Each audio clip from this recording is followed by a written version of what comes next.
Hi, I'm Ed Feingold, editor of BillingViews. This is the BillingViews whiteboard. We're going to talk about bad customer service today, a case study from the airline industry.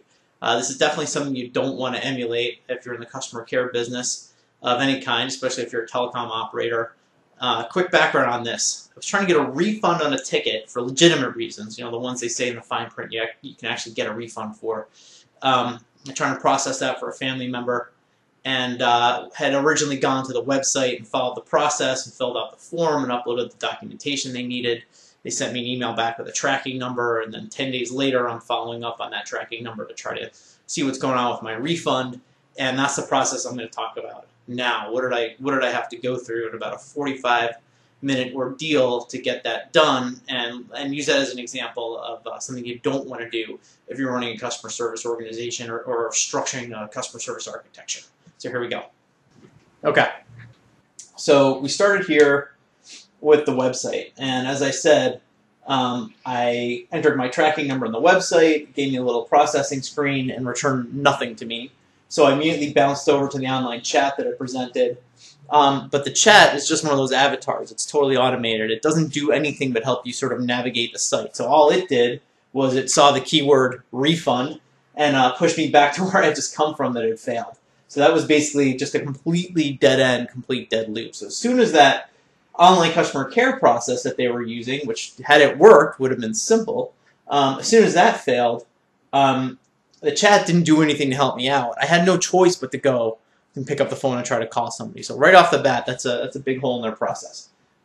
So where's the 800 number? Well, it wasn't on the refunds page. There was a fax number on there, a mailing address, snail mail address.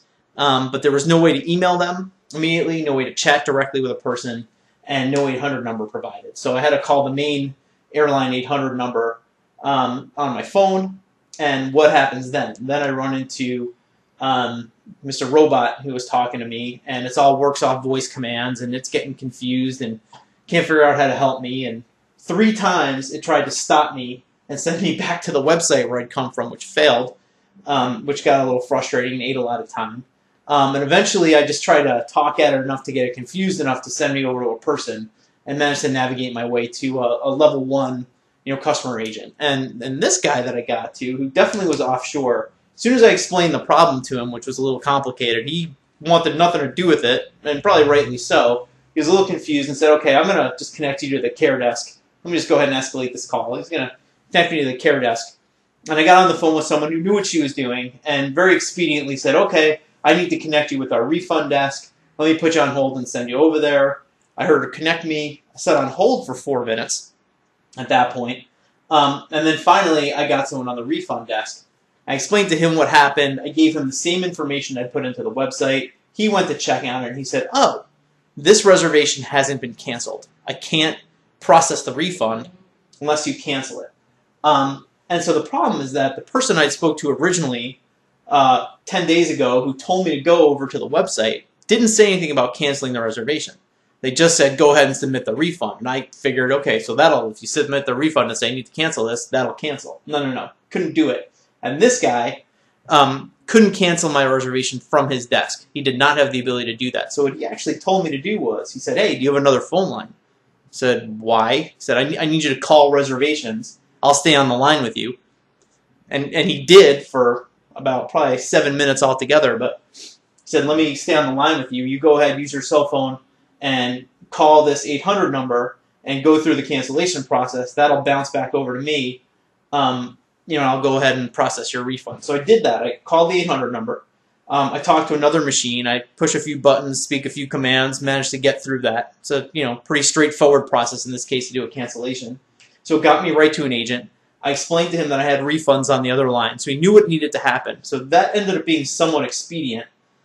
He canceled the reservation. The cancellation showed up on this guy's desktop, and he was able to refund me. But this whole process here took about 35 minutes. And if you include the time I spent on the web and with the chat trying to do it through the self-care channel, that was probably another 10 minutes. I'm talking about a 45-minute process here to get a simple refund closed out. And it involved 1, 2, 3, 4 different agents on the phone to be able to help me do that, including this guy, who's probably, if he's on the refund desk, I'm guessing a pretty highly trained guy. This guy then had to stay on with me for probably about 15 or 20 minutes all together to get this thing done. Maybe less. It was about 15 minutes, including the 5 to 7 minutes that I spent going through this process. So that's pretty costly, and I think an example of two things. One, what you don't want to do in terms of the way you're routing calls and dealing with people. And two, you're trying to divert costs by using this online channel. And when the online channel fails, you need to have a better backup process. So if the backup process is this chat that's not manned by anybody, not staffed by anybody, it's just an avatar, and it can't help at all. Even though I'm willing to use that lower cost channel, it didn't get me anywhere and forced me to kick off this process. That's a hole in the process. That's the kind of thing you absolutely want to avoid, and that's where the devil is in the details in these things. And that's where when you make a value proposition about online care, where it can start to implode, because what happens when it doesn't work? Well, it can kick off a whole big cost escalation here, and that's what happened today. That's it. Thanks very much, and don't do that.